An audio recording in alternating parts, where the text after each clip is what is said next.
A little girl deliberately pricked her thigh several times to create the illusion of having her first period. She shyly showed her blood-stained skirt to her mother, who, believing her daughter had indeed started menstruating, hurriedly took her to her room to help her. Unbeknownst to the mother, this was the girl's plan to distract her.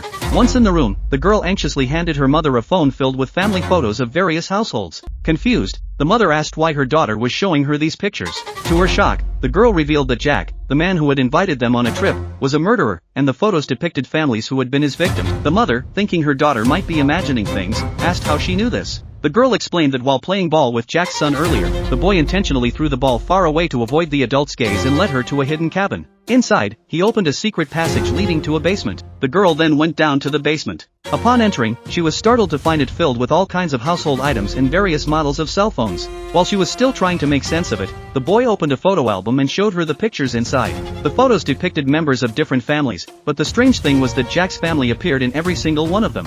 Despite this, the girl still couldn't understand what was going on. The girl watched as the boy turned to a specific page, pointed to his own picture, and indicated with his finger that Jack was not his real father. That's your...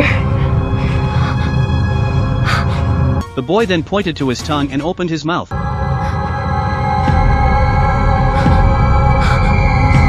At this moment, the girl suddenly realized the horrifying truth: Jack and his family were murderers. The boy retrieved a photograph from the bookshelf and placed it in an album, carefully slotting it onto a blank page. He then added a photo of the girl's family, making it clear they were the next targets. To warn her own family, the girl quickly snapped a picture of the album with her phone. Desperate to escape, she devised a plan to injure herself as a pretext to leave Jack's house with her mother. When her mother learned the truth, she was horrified. Using an excuse, she called her husband back to the house and shared everything with him. They decided they had to pretend nothing was wrong while figuring out a way to leave as quickly as possible. Little did they know, Jack had already noticed signs that the hidden room had been disturbed when he retrieved the ball earlier. As the family tried to maintain their composure and walk out of the house, Jack and his wife didn't stop them. Instead, they exchanged casual pleasantries, though Jack's smile carried an unsettling undertone. Once outside, the father noticed from a distance that the car's tires were flat. Despite the shock, they pretended not to notice, determined to leave. Just as they were about to get into the car, Jack stopped them, pointing out the flat tires and offering to help fix them. The parents, unable to refuse without arousing suspicion, reluctantly agreed.